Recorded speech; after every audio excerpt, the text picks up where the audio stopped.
Nowhere, to me, was one of the most fun locations to deal with. One of the whole central thrusts of Guardians is that we have these 5 characters who are mortal at play in the fields of gods.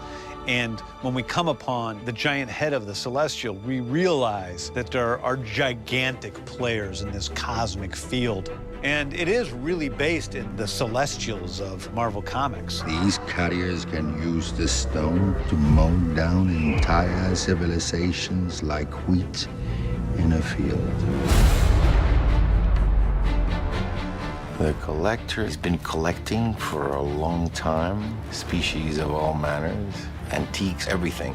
He's kind of like Noah from Noah's Ark. He believes that there's going to be a big catastrophe in the galaxy and the whole universe. And he's collecting all these creatures to preserve them somehow. So there's an element of altruism, but his ways of collecting might not be the best ways.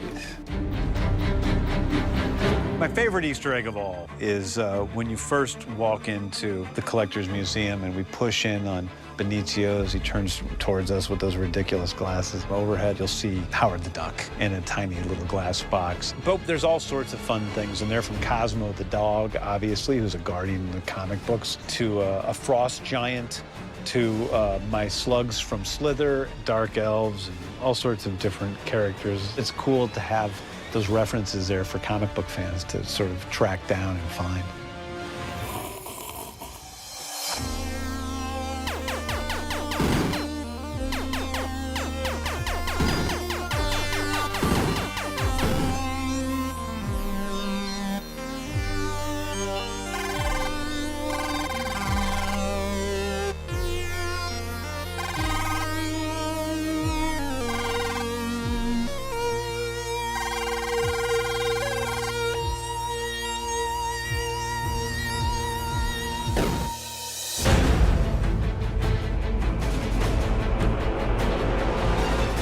I took a lot of time planning out the third act, I took a lot of time shooting the third act, and I took a lot of time editing the third act. It was an arduous process, but I think in the end worthwhile. The final battle is pretty much a smorgasbord of everything and more. Everything is there. Everybody has to have a moment to shine.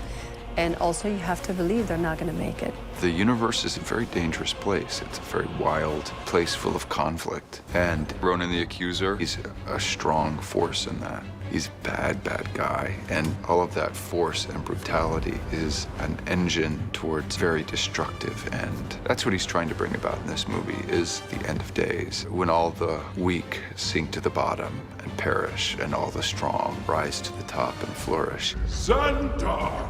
You stand accused.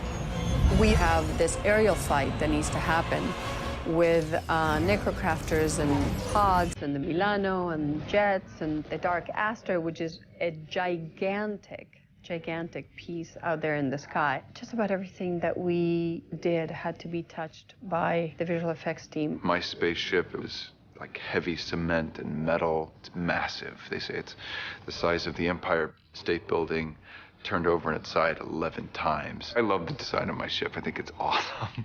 The journey was, well, if we can't take it down by blowing it up with one thing, what could be the thing that these Nova jets could do? So they created an energy field.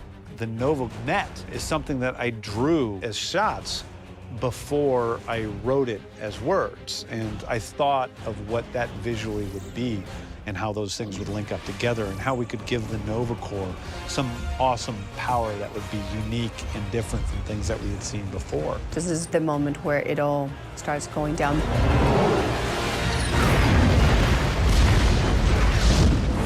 How you doing? I'm Chris Pratt here on the set of Guardians of the Galaxy. Behind me, the Xandar crash site. There's fire back there, but don't worry, we've got firemen here, which has been a real treat for all the ladies. It's super intense and dirty and smoky, and everybody is having a blast. We're doing what appears to be an epic dance battle, your standard action dance-off. Let's do a dance-off! In the end, we decide to essentially sacrifice ourselves for the greater good of other people. That's really the journey of the group. You're immortal! How? Said it yourself, bitch. We're the Guardians of the Galaxy.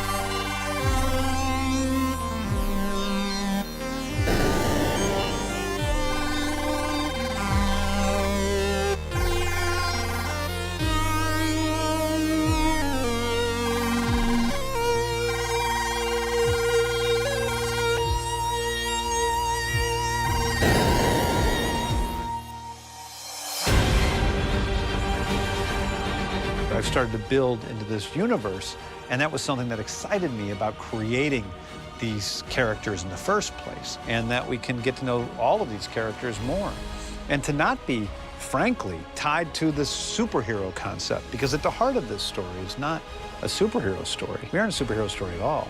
We're a space epic. I have some really great ideas about where these characters are going to go. I'm walking out of this interview and walking over to Kevin Feige's office to tell him what I want to do with the sequel. I'm excited to deal with Rocket and Groot and Drax and Gamora and Quill again.